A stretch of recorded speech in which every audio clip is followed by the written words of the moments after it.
অতঃপর নাফিয়াকে উদ্দেশ্য করে বলে ওঠে, ছোটবেলা থেকেই নৃত্যের প্রতি বেশ অনুরাগী ছিলাম।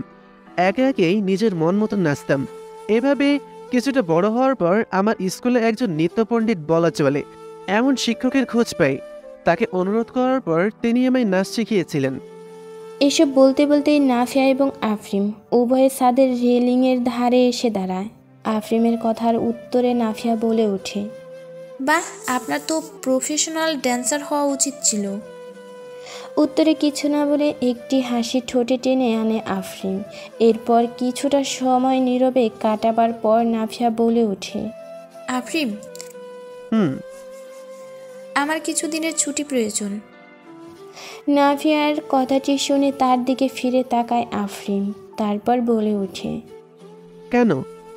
বাসায় যেতে চাইছি। যদি না দিই ছুটি? আম্মুর আদেশ, যেতেই হবে। উত্তরে আফরিন কিছু না বলে নিজের দৃষ্টি সরিয়ে নেয় সে। নাফিয়া আফরিন হতে নিজের দৃষ্টি সরিয়ে নেয়। বিন্দু পরিমাণ ভালো লাগছে না নাফিয়ার। বাসায় গেলে আগামী কিছুদিন এই মানুষটাকে যে আর দেখতে পারবে না। কিন্তু নাফিয়া বুঝে উঠতে পারছে না এই মানুষটাকে না দেখলে ওর তো কিছু যায় আসার কথা না। তবে কেন খারাপ লাগা কাজ করছে। নাফিয়া কেনই যেন খুব করে চাইছে আফরিন বলুক, miss Sheikh, I will miss you. ঠিক এই মুহূর্তে আফরিন বলে ওঠে, will you dance miss Sheikh? অবাক হয় নাফিয়া, সেই সাথে কিছুটা খুশিও হয় সে। কিন্তু সে তো নাচতে পারে না। এটি মনে হতেই মন খারাপ হয়ে যায় নাফিয়ার। সে মন খারাপ করেই বলে ওঠে, আমি নাচতে পারি না। উত্তরে আলতো হাসে আফরিন তার ডান হাতটি নাফিয়ার দিকে বাড়িয়ে দেয়। একবার আফরিনের হাতের দিকে তাকিয়ে চোখ সরিয়ে আফরিনের চোখের দিকে তাকায় নাফিয়া। আফরিনের দৃষ্টিও নাফিয়ার দিকে।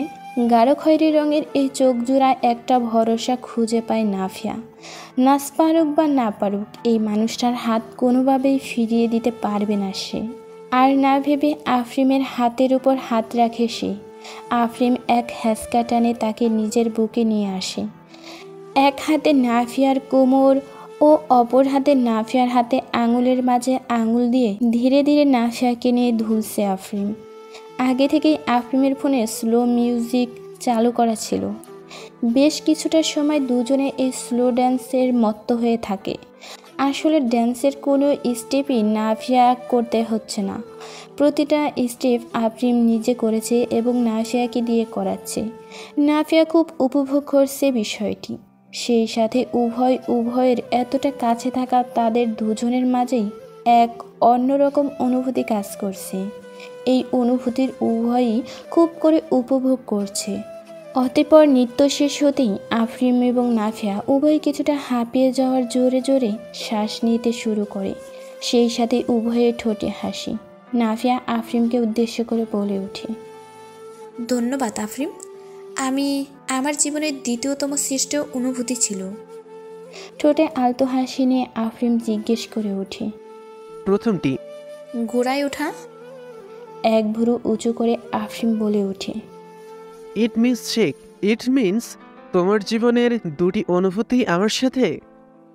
জি। Where is my return gift? কি চাই আপনার? যা চাইবো তাই দিবে? ঠোঁটের বাঁকা হাসি ঝুলিয়ে একটু একটু করে নাফিয়ার দিকে এগিয়ে আসতে আসতে বলে উঠে আফরিন।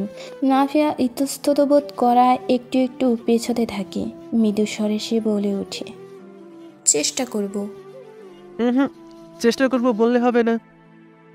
আমার ঘুম আসছে। বলতে বলতে ছাদের রেলিংয়ে ঘা ঘেঁষে দাঁড়িয়ে পড়ে নাফিয়া। সামনে থেকে নাফিয়ার দুপাশ হতে দু হাতে রেলিং চেপে ধরে আফরিন বলে ওঠে, আগে বলো যা চাইবো তাই দিবে?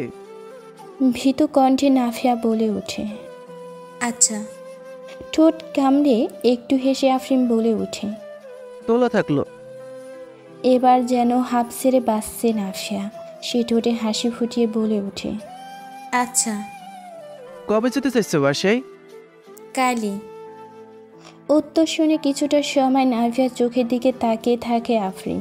নাফিয়া এক দৃষ্টিতে তাকিয়ে থাকে আফরিনের চোখের দিকে। উভয়ের চোখ জোড়ায় অবক্ত অনেক কথাই বলতে চাইছে এবং তারা উভয়ে একে অপরের চোখের ভাষা বোঝার চেষ্টা চালিয়ে যাচ্ছে। নাফিয়ার চোখের দিকে এভাবে তাকিয়ে থাকায় আবারও আফরিমের মাঝে এক ঘোর লাগা অনুভব কাজ করছে, যা এই মুহূর্তে চাইছে না সে। ইচ্ছে না থাকা সত্ত্বেও সে নাফিয়ার থেকে চোখ সরিয়ে নাফিয়ার থেকে কিছুটা দূরে সরে দাঁড়ায়। আফরিমের কাছে থাকায় বেশ ভালো লাগছিল নাফিয়ার। হঠাৎই আফরিমের এভাবে দূরে সরে যাওয়া ভালো লাগে না তার। সে কিছু না বলে চুপচাপ চলে যাওয়ার জন্য পা বাড়াতেই আফরিম বলে ওঠে, মিস শেখ, জি। আরও কিছুটা সময় থাকবে? মুহূর্তেই মন ভালো হয়ে যায় নাফিয়ার। ঠোঁটে হাসি টেনে সম্মতি দিয়ে রেলিং ধরে আফরিমের পাশেই দাঁড়ায় সে। আফরিম নাফিয়াকে উদ্দেশ্য করে জিজ্ঞেস করে ওঠে, সে সামথিং অ্যাবাউট ইউ। কি বলবো?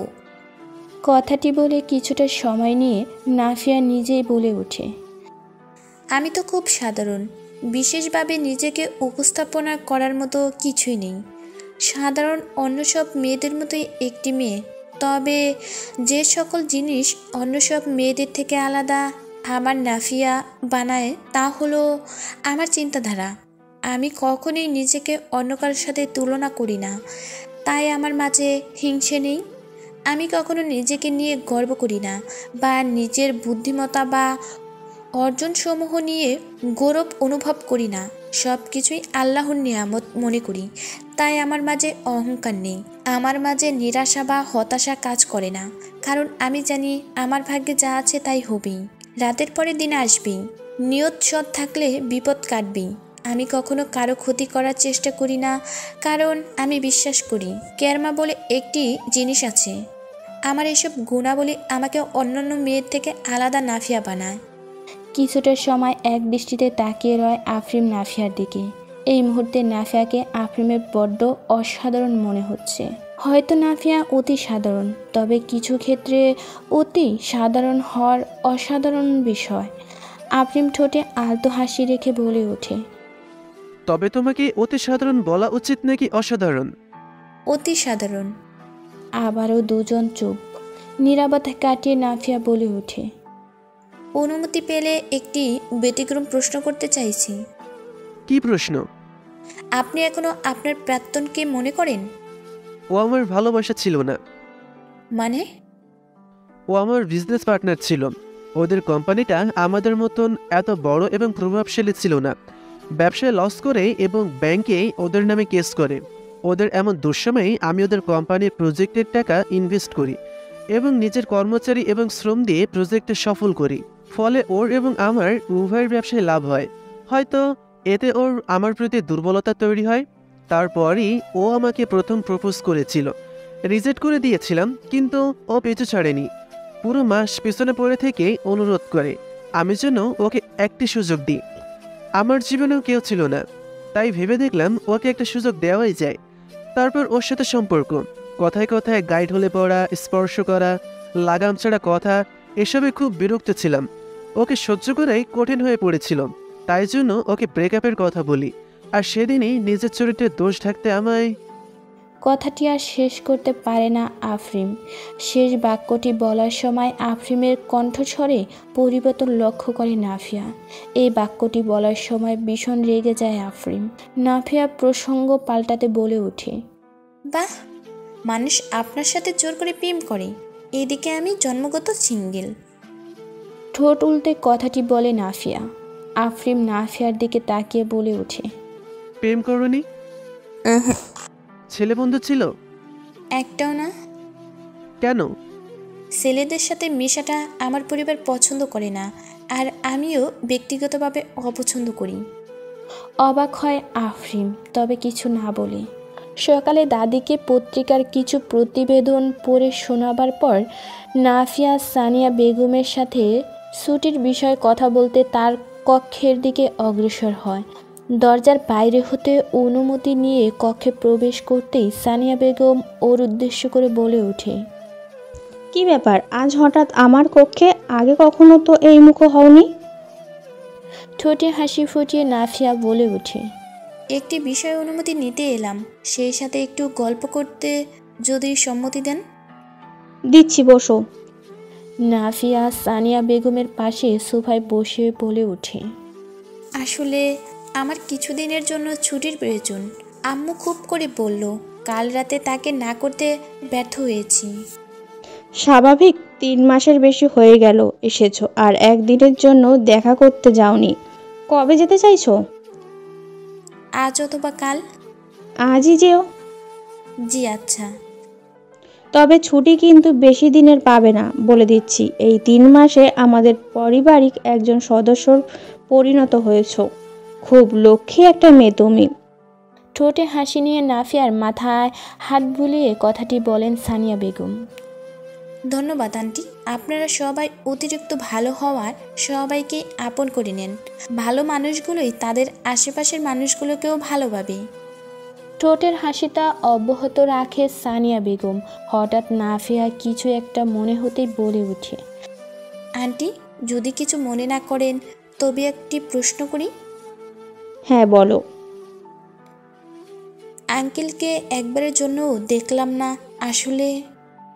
নাফিয়ার কথা শেষ হবার আগেই সানিয়া বেগম বলে ওঠে, ইউএসএতে আছেন উনি, নিজের বউ ও কন্যা সন্তানকে নিয়ে। জি। ভালো বনিবনা না হওয়ায় আফিম ছোট থাকতেই আমরা আলাদা হয়ে যাই, কিন্তু আফিমের সাথে তার বাবার সম্পর্ক খুবই ভালো, কারণ আমি কখনোই চাইনি আমার সন্তানের ওপর আমার ব্যক্তিগত জীবনের কোনো প্রভাব পড়ুক। আফিমকে সব সময় তার বাবার ভালো দিকগুলোই বলেছি এবং কখনো ওর বাবার প্রতি ক্ষোভ জমতে দেইনি। আপনার মতো এত ভালো মানুষের সাথে কারো বনিবনা না হয়েও থাকতে পারে? উত্তরে আলতো হেসে সানিয়া বেগম বলে ওঠে, তুমি যতই ভালো হও না কেন, পৃথিবীর যে কোনো মানুষের জন্য তুমি উপযুক্ত হবে না। উনিও খুব ভালো একজন মানুষ, কিন্তু তার জন্য আমি এবং আমার জন্য সে উপযুক্ত জীবনসঙ্গী না। উত্তরে কিছু বলে না নাফিয়া। সানিয়া বেগমের কথায় যুক্তি খুঁজে পাচ্ছে না সে, কিন্তু এই বিষয়টি নিয়ে সে গভীরভাবে ভাবতে চায়। একসাথে থাকার চেয়ে একসাথে ভালো থাকাটাই খুব বেশি গুরুত্বপূর্ণ। একই সাথে রয়েও যদি সেথায় মানসিক প্রশান্তি না থাকে, তবে একসাথে থাকায় বৃথা নয় কি? 24 বছর আগে এই প্রশ্ন জেগেছিল সানিয়া বেগমের মনে। এর উত্তর খুঁজে পাওয়ার পরেও তিনি আফরিমের বাবা আরহান ইব্রাহিমের সাথে বিচ্ছেদের সিদ্ধান্ত উপনীত হন। তাদের বিয়েটা হয়েছিল পারিবারিকভাবে। বিয়ের আগে তারা শুধু একে অপরের রূপ এবং কিছু গুণাবলী সম্পর্কে জানারই সুযোগ পেয়েছিলেন।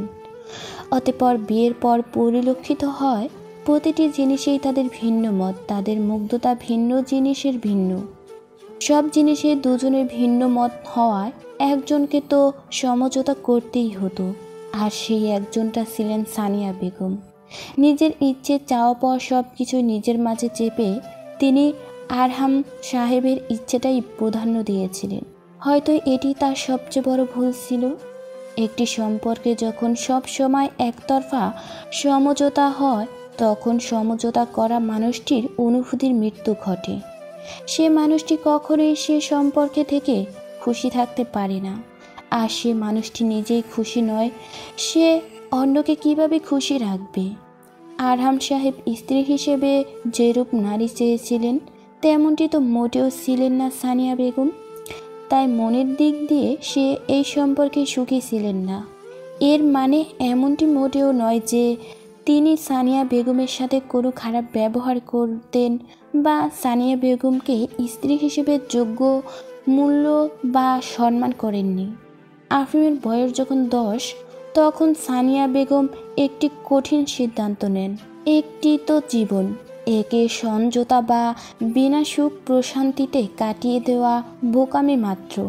তাই তিনি আরহাম সাহেবকে তালাকের প্রস্তাব দেন। এই প্রস্তাবে আরহাম সাহেব প্রথমে অবাক হলেও পরে সম্মতি দেন। অতঃপর নিজের বিদেশে যাওয়ার ইচ্ছেতে বিদেশ গমন করেন।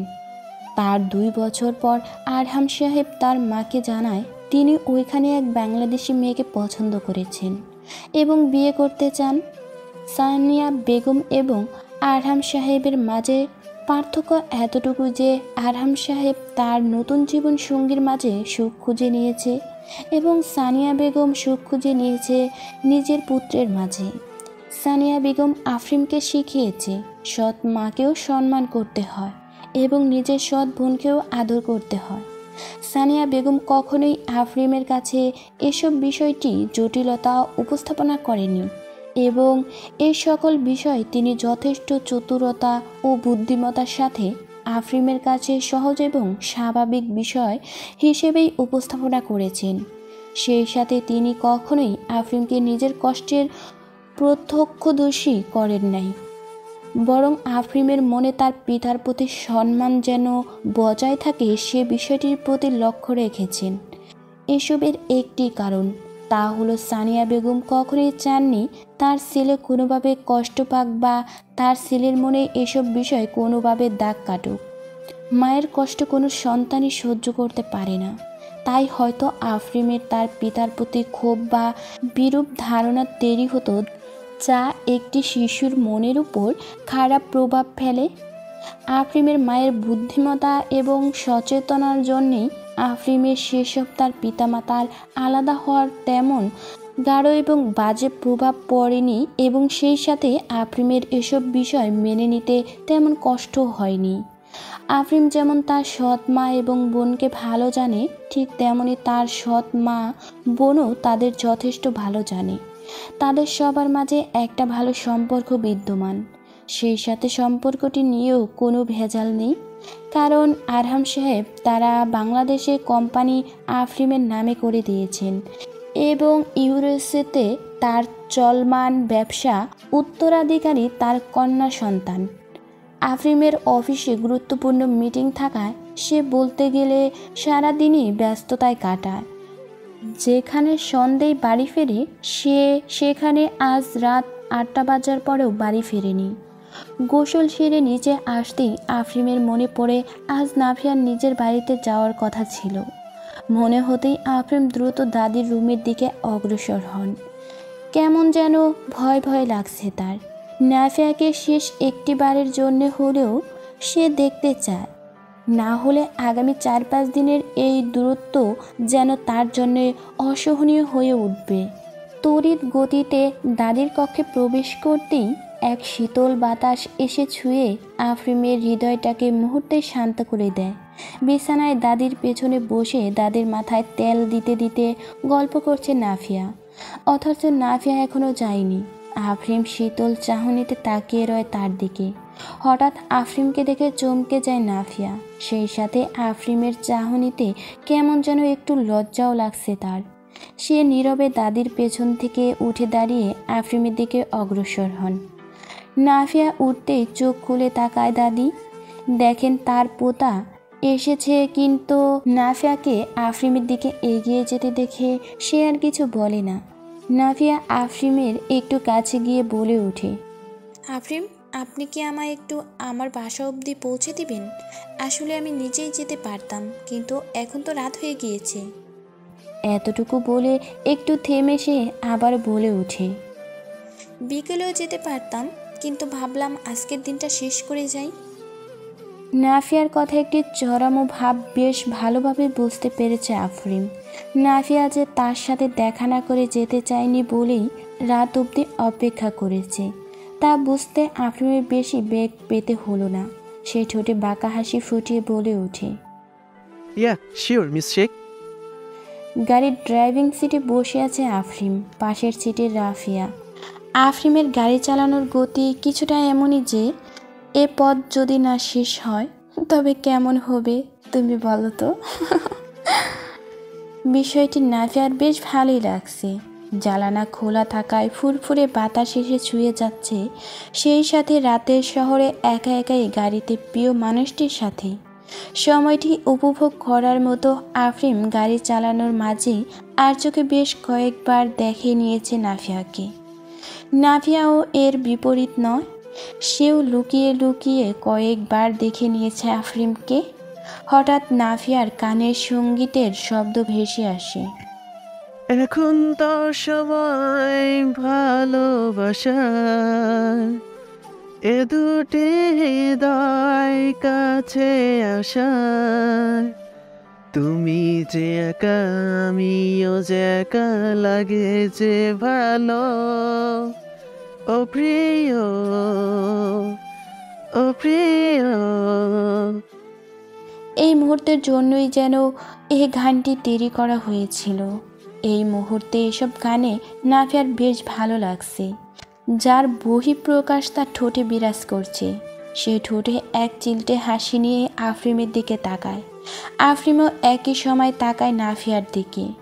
উভয়ে চোখাচোখি হতেই নাফিয়া খানিকটা লজ্জা নিয়ে জানালার বাইরে দৃষ্টি নিক্ষেপ করে, আর আফরিম ঠোঁটে বাঁকা হাসি ফুটিয়ে ড্রাইভিংয়ে মনোনিবেশ করে। অবশেষে পৌঁছে যায় তারা নাফিয়ার বাড়ির সামনে। নাফিয়া গাড়ি থেকে নামতে আফরিমও গাড়ি থেকে বেরিয়ে আসে। নাফিয়া আফরিমের কাছে এসে ঠোঁটে হাসি নিয়ে বলে ওঠে, ধন্যবাদ আফরিম। How boring. ব্রোকুসকে তাকায় নাফিয়া। আফরিম বলে ওঠে, I don't want thank you like this. তো কিভাবে চাইছেন? নাফিয়ার প্রশ্ন শুনে আফরিম বাঁকা হাসে। নাফিয়ার কোমর জড়িয়ে ধরে নাফিয়াকে নিজের কাছে নিয়ে আসে। চমকে আফরিমের দিকে বেশ বড় বড় চোখ করে তাকায় নাফিয়া। আফরিম বাঁকা হাসি ঠোঁটে ঝুলিয়ে বলে ওঠে, ঠিক এতটা কাছে এসে এখানে স্পর্শ এঁকে ধন্যবাদ বলতে হবে। ঠোঁটের দিকে ইশারা করে। চোখ আরও বড় করে নাফিয়া বলে ওঠে, সি আফরিম, এতটা লুচু আপনি? আমি লুচু? একদম। তাহলে তো একটু লুচুগিরি করতেই হয়। বলে নাফিয়ার ঠোঁটের দিকে এগিয়ে যেতে আরম্ভ করে আফরিম। আবারও নাফিয়ার হৃৎপিণ্ড ধীরে ধীরে বেড়ে যাচ্ছে। নাফিয়া মৃদুস্বরে বলে ওঠে, কোন অধিকারে? হুম। কোন অধিকারে এতটা কাছে আসা? নাফিয়ার ঠোঁটের অনেকটা কাছে থেকেই বলে ওঠে আফরিম। আমার আগে অন্য ছেলের সাথে মিশেছো? অন্য কোনো ছেলের সাথে রাতে একা ছাদে থেকেছো? ঘোড়ায় চলেছো? ড্যান্স করেছো? অন্য কোনো ছেলের এতটা কাছে এসেছো? তবে কোন অধিকারে আমাকে নিজের এতটা কাছে আসার অনুমতি দাও? আফরিমের করা প্রশ্ন নিশ্চুপ হয়ে যায় নাফিয়া। এর উত্তর কি? এর উত্তর কি এই যে আফরিমের কাছে আসাটা তার ভালো লাগে? আফরিম তার কাছে আসলেই তার হৃৎপিণ্ড বেড়ে যায়। সে এক অন্যরকম আনন্দ অনুভূতি অনুভব করে। সে এই সময়গুলো খুব করে উপভোগ করে। আফরিম কাছে আসায় তার যে অনুভূতি হয় সে অনুভূতি সে বারংবার চায়। কিন্তু এসব অনুভূতির কারণ কি? নাফিয়াকে নিশ্চুপ দেখে আফরিম আর কিছু বলে না। টুপ করে নাফিয়ার নাকে একটা চুমু বসিয়ে দিয়ে বলে ওঠে, টেক কেয়ার। কথাটি বলে নাফিয়াকে ছেড়ে দিয়ে আফরিম নিজ গাড়িতে যেয়ে বসে পড়ে। নাফিয়ার ঘোরের মাঝেই যেন সব হলো। ঘোর কাটতেই দেখে আফরিম গাড়ির ড্রাইভিং সিটে বসে ঠোঁটে আলতো একটা হাসি নিয়ে নাফিয়াকে ইশারা করে বাড়ির ভেতরে যেতে বলে। নাফিয়া কিছুটা সময় আফরিমের দিকে তাকিয়ে থেকে হুট করে উল্টো দিকে ঘুরে নিজের বাড়ির দিকে অগ্রসর হন। ঠোঁটে ফুটে ওঠে আলাদা লজ্জারাঙা হাসি। পরিবারের সবার সাথে প্রায় অনেকটা সময় কাটিয়ে রাত 12টার দিক নিজ কক্ষে ফেরে নাফিয়া। অনেক ভালো লাগছে তার নিজ পরিবারের সবার সাথে এতটা দিন পর সময় কাটাতে পেরে। ক্লান্ত শরীর বিছানায় এলিয়ে দিয়ে চোখ জোড়া বসতেই নাফিয়ার চোখের সামনে ভেসে ওঠে গত রাতে ছাদে আফরিমের সাথে একসাথে নাচার কিছু মুহূর্ত। বিনে কারণেই ঠোঁটে হাসি ফুটে ওঠে নাফিয়ার। সোজা হয়ে শোয়া থেকে ডান দিকে কাত হয়ে শুয়ে চোখ জোড়া বসতেই আবারও নাফিয়ার চোখের সামনে ভেসে ওঠে আজকের মুহূর্তগুলো, যেখানে হুট করেই আফরিম তাকে নিজের কাছে টেনে এনেছিল। আর শেষে তার নাকে আফরিমের ঠোঁট ছোঁয়ানোর মুহূর্তটা মনে পড়তেই মনে একরাশ লজ্জা ও মুগ্ধতা এসে ভর করে। সাথে সাথে সে পাশ ফিরে বাম দিকে কাত হয় শয়। ঠোঁটে হাসি বজায় রেখেই আবারও চোখ জোড়া বুঝে নেয় সে। চোখ বুঝতেই তার চোখের সামনে সেই মুহূর্তটা ভেসে আসে যখন আফরিম প্রশ্ন করেছিল, কোন অধিকারে আমাকে নিজের এতটা কাছে আসার অনুমতি দাও শেখ? চট জলদি চোখ জোড়া মেলে তাকায় নাফিয়া। আবারও এক অদ্ভুত অনুভূতি এসে জায়গা করেছে তার মনে। এই অনুভূতিতে আছে লজ্জা, মুগ্ধতা, সেই সাথে কিছুটা দ্বিধা। নাফিয়ার মনে হচ্ছে সে হয়তো আফরিমকে ভালোবাসতে শুরু করেছে। কিন্তু তা কতটা ঠিক সেটি নিয়ে সে নিশ্চিত হতে পারছে না। হতেও তো পারে এসব শুধুই মুগ্ধতা বা আকর্ষণ। বারান্দায় হাতে কফির মগ ধরে দাঁড়িয়ে আছে আফরিন। আকাশটা আজ অন্ধকার, না আছে চাঁদ আর না দেখা যাচ্ছে তেমন তারার সমাবেশ। তাও অন্ধকার সেই আকাশের দিকেই তাকিয়ে আছে সে। নাফিয়া তার জীবনে আসার পর হতেই এখন অবধি ঘটা সমস্ত স্মৃতি একের পর এক স্মৃতিচরণ করছে। প্রথম দিনে নাফিয়ার চেহারায় সেই মায়ায় আকর্ষিত হয় আফরিন। তারপর আফরিনের করা প্রতিটি অন্যায় এর জবাব দেওয়ার যে সাহসটা নাফিয়া দেখিয়েছিল তাতে আফরিন বাধ্য হয় নাফিয়াকে নিয়ে ভাবতে। সেই সাথে নাফিয়ার আচার আচরণ, স্বভাব, চরিত্রের বৈশিষ্ট্য যাই 3 মাসে ফুটে উঠেছে তাতে আফরিনের মনে নাফিয়ার জন্য তৈরি হয়েছে মুগ্ধতা। সেই সাথে নাফিয়াতে অভ্যস্ত হয়ে গিয়েছে সে। বিকেলে নাফিয়া ও তার বাবা সোফায় বসে টিভি দেখছে। সেই সাথে বাবা ও মেয়ের একটু আধটু গল্পও হচ্ছে। এমন সময় সেখানে এসে উপস্থিত হন নয়না বেগম। নাফিয়ার পাশে বসে তিনি বলে ওঠেন, তোমায় কিছু বলতে চাইছি।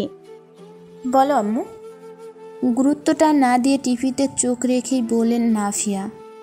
কথাটি গুরুত্বপূর্ণ, এই যে শুনছেন? নাফিয়ার বাবাকে উদ্দেশ্য করে বলেন। টিভিটি অফ করুন তো। এবার ঠিক করে বসে নাফিয়া হঠাৎ তার মায়ের কি এমন গুরুত্বপূর্ণ কথা বুঝতে না পারায় কিছুটা গম্ভীর ভাব নিয়ে মায়ের দিকে তাকায় নাফিয়া।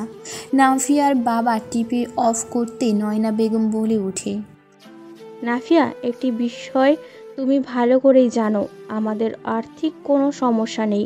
ঢাকায় এই একতলা বাড়ি এবং গ্রামে তোমার দাদার দোতলা বাড়ি আমাদের।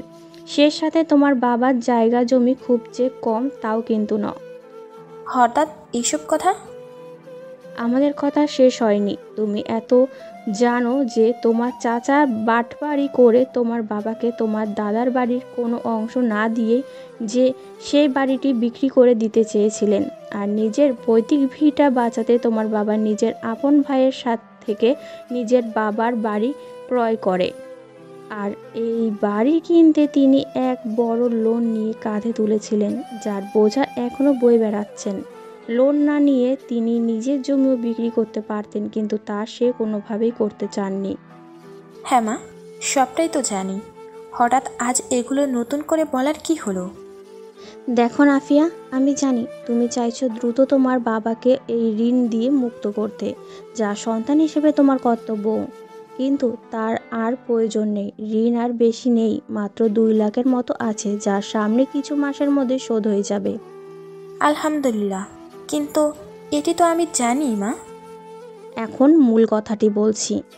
আমাদের সমাজ এক প্রচলিত বাণী আছে, মেয়েরা কুড়িতে পুরি। সেখানে তোমার বয়স 28 বছর হয়ে গিয়েছে, যার অতিরিক্ত। আমি এবং তোমার বাবা তোমার বিয়েটা আর দেরি করতে চাইছি না। তাই তোমার আর চাকরি করতে হবে না।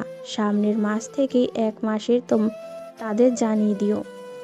মায়ের কথায় একদম চুপ হয়ে যায় নাফিয়া। মুহূর্তেই চোখ জোড়া ঝাপসা হয়ে যায় তার। এক তীব্র ভয় নিজের মাঝে অনুভব করছে সে। এই ভয়টি শুধুই আফরিনকে হারানোর ভয়। টুপ করে নাফিয়ার চোখ দিয়ে জল গড়িয়ে পড়তেই নয়না বেগম বলে ওঠেন, এইভাবে কাঁদার কিছু নেই। পৃথিবীর প্রতিটি মানুষ বিয়ে করে, তুমি প্রথম নয়। তাই এত ভয় না পেয়ে বিষয়টি সহজভাবে নাও। তোমার বাবা পরিচিত এক মুখের ডাকা ভাইয়ের ছেলেকে আমরা তোমার জন্য পছন্দ করেছি। সে আগামী 10-15 দিনের মাঝেই তোমার সাথে দেখা করবে। মা, এখনই কেন বিয়ে করতে হবে? 28 বছর বয়স কম নয় নাফিয়া। বাবা, তুমি কিছু বলো। পত্রিকা হতে চোখ উঠিয়ে নিজের মেয়ের দিকে দৃষ্টি নিক্ষেপ করে বলে ওঠেন, তোমার মায়ের সাথে সহমত, আর দেরি করা ঠিক হবে না। তবে একটি বিষয় বলতে চাইছি, তোমার কোনো পছন্দ থেকে থাকলে বলতে পারো। ওর আবার কিসের পছন্দ? আমরা যা সিদ্ধান্ত নিব তাই ওর জন্য সঠিক। ভুল বলে নয় না, জীবন সঙ্গী ওর, সংসার করবে ও। তাই ওর জন্য কোন মানুষটি উপযুক্ত হবে তাও ভালোই বুঝতে পারবে। আমাদের সময় তো বাবা মাই বিয়ে ঠিক করেছিল, আর সেই কালের বিয়ের ঠিক তো, এখনকার বাচ্চারা নিজের পছন্দে বিয়ে করে, তারপরে তো হয় তালাক। আবারও ভুল বলে নয় না। আগের যুগের নারীরা ছিল এমন যে মরে যাব কিন্তু স্বামীর বাড়ি ছাড়বো না। তারা হাজারো অত্যাচার বা কষ্ট সহ্য করে সংসার করে গিয়েছিলেন দেখে বিবাহ বিচ্ছেদ তেমন হতো না। আর এখনকার নারীরা স্বাধীন, তারা এখন মুখ বুজে অত্যাচার সহ্য করে স্বামীর সংসারে পড়ে থাকে না। সেই সাথে বিবাহ বিচ্ছেদ তখন মানুষ যেমন ভয় পেত, এখনকার সময়ে এটি তেমন কোনো ব্যাপারই না। আগের কালের থেকে এখনকার সময়ে বিবাহ বিচ্ছেদ বাড়ছে, কারণ যুগ পাল্টেছে। এর সাথে বড়রা বিয়ে ঠিক করা বা ছোটরা নিজেরা পছন্দ করাটা কোনোভাবেই জড়িত নয়। উত্তরে কিছু বললেন না নয়না বেগম। স্বামীর কথায় যুক্তি খুঁজে পাচ্ছেন তিনি। নয়না বেগম নাফিয়াকে উদ্দেশ্য করে প্রশ্ন করে ওঠেন। পছন্দর আছে কেউ? উত্তরে বলার মতো কিছুই পায় না নাফিয়া। কী বা বলবে সে? আফরিন তাকে পছন্দ করে কিনা, ভালোবাসে কিনা, বিয়ে করবে কিনা কিছুই তো জানে না সে। উত্তরে কিছু না বলে সোফা থেকে উঠে নিজের কক্ষের দিকে অগ্রসর হন নাফিয়া। নয়না বেগম নাফিয়াকে থামাতে চাইলে নাফিয়ার বাবা ইশারায় নিষেধ করে নিজের স্ত্রীকে। কেমন যেন সব উল্টাপাল্টা লাগছে নাফিয়ার। আফরিনকে ঘিরে তার এত এত অনুভূতিগুলোর কী নাম দেবে তাই তো এখনও নিশ্চিত করতে পারল না সে। এরই মাঝে এতগুলো চিনতে এসে পড়েছে তার উপর। একদিকে বাবা মা বিয়ের কথা বলায় অদ্ভুত রকমের ভয় কাজ করছে নাফিয়ার। এই ভয়টাতে কেমন যেন কষ্ট আছে, বিচ্ছেদ হবার আকাঙ্ক্ষা আছে। সেই সাথে আফরিনের মনে তার জন্য কীরূপ অনুভূতি কাজ করে তা নিয়েও ভীষণ চিন্তিত নাফিয়া। আফরিন কি তাকে ভালোবাসে নাকি সাময়িক সময়ের মোহ, এর জন্যেই কাছে আসা? এইসব চিন্তার বোঝা বয়ে বেড়াচ্ছে নাফিয়া। তেমন করে আর কারোর সাথে কথা বলছে না, রুম থেকে দরকার ছাড়া বের হচ্ছে না। কেমন যেন চুপচাপ হয়ে গিয়েছে সে। নয়না বেগম সহ বাড়ির সবাই বিষয়টি খেয়াল করে, কিন্তু নাফিয়ার বাবা সবাইকে বলেছে নাফিয়াকে কোনো প্রশ্ন না করে নিজের মতো করে কয়দিন থাকতে দিতে। কারণ যে উপলব্ধি করতে পারছে তার মেয়ে কিছু একটা নিয়ে চিন্তিত। আর তাই হয়তো নাফিয়া একান্ত সময় কাটাতে পারলে নিজেই নিজের সমস্যার সমাধান করতে পারবে। নাফিয়া নিজের বাসায় আসার পর আজ 2 রাত বারান্দায় দাঁড়িয়ে আকাশপানে তাকাতেই নাফিয়ার আফরিনের সাথে কাটানো বেশ কিছু মুহূর্ত মনে পড়ে যায়। দুজনের বেশিরভাগ স্মৃতি এই আকাশের সাথে। রাতের আকাশ, চাঁদ, তারা। নাফিয়া আপন মনেই ভাবে আর যদি তাদের মাঝে প্রেম নামক শব্দটি থাকতো তবে বলা যেত, আমাদের প্রেমের সাক্ষী এই আকাশ বাতাস, এই চাঁদ, ওই তারা। ভাবতেই হেসে ওঠে নাফিয়া। এই বাক্যগুলো খুবই হাস্যকর লাগে তার কাছে। বাংলা সিনেমাগুলোতে নায়ক নায়িকাদের প্রেমের সাক্ষী তো এই আকাশ বাতাস, চাঁদ, তারাই হয়। আর আজ কিনা তারাও একই অবস্থায়, ভাবা যায়। হঠাৎই নাফিয়ার মুঠো ফোনটি বেজে ওঠে। এত রাতে কে কল দেবে ভেবে পায় না সে। ফোনটি হাতে নিতেই দেখে আননোন নাম্বার। ব্রকুসকে ফোনটি রিসিভ করে কানে ধরে নাফিয়া। আসসালামু আলাইকুম। কিন্তু ওপাশ হতে কোনো আওয়াজ আসে না। নাফিয়া চুপ করেই আছে, ওপাশে মানুষটি কিছু বলার অপেক্ষায়। কেউ কল দিয়ে এভাবে চুপ করে থাকবে কেন বা বুঝে উঠতে পারছে না সে। হঠাৎই তার মনে হয় কলটি কি কোনোভাবে আফরিন দিয়েছে। মনে হতে ধীরে ধীরে নাফিয়ার হৃৎস্পন্দন বাড়তে শুরু করে। নাফিয়া মৃদু স্বরে বলে ওঠে, আফরিন। আর কিছু বলতে পারে না নাফিয়া। এক তো সে সন্দেহায় আফরিন কল দিয়েছে, কিন্তু দ্বিতীয় হয়তো আফরিন কল দিয়ে ভেবেই নাফিয়ার ভীষণ খুশি খুশি অনুভব হচ্ছে। সেই সাথে তার হৃৎস্পন্দন বেড়ে চলেছে। কিছুটা সময় উভয়ে নীরবতার পর ফোনের ওপাশ হতে আলতো স্বরে একটি আওয়াজ আসে, মিস শেখ। শব্দটি শোনার সাথে সাথে যেন নাফিয়ার হৃৎস্পন্দন কয়েকশো গুণ বেড়ে গিয়েছে। অতিরিক্ত খুশি তার ঠোঁটের আলতো হাসিতে অনেকটাই বিদ্ধ করে দিয়েছে। খুশিতে নাফিয়া যেন কিছু বলতেই পারছে না। কয়েক সেকেন্ড সময় নিয়ে নাফিয়া কিছুটা স্বাভাবিক হয়ে বলে ওঠে, আফরিন, হুম, এত রাতে দাদি ঠিক আছে? আছে। ও, আবারও দুজনের চুপ। কিছুটা সময় নীরবতা চলে তাদের মাঝে। আফরিন বলে ওঠে, I want say you tomorrow at home. কথাটি বলেই ফোন কেটে দেয় আফরিন। এক হাতে নাফিয়ার কোমর আঁকড়ে ধরে একদম নিজের সাথে মিশিয়ে নিয়ে আফরিন নাফিয়ার চোখে চোখ রেখে মৃদুস্বরে বলে ওঠে, will you be my addiction miss Sheikh? উত্তরে নাফিয়া শান্ত কণ্ঠে বলে ওঠে,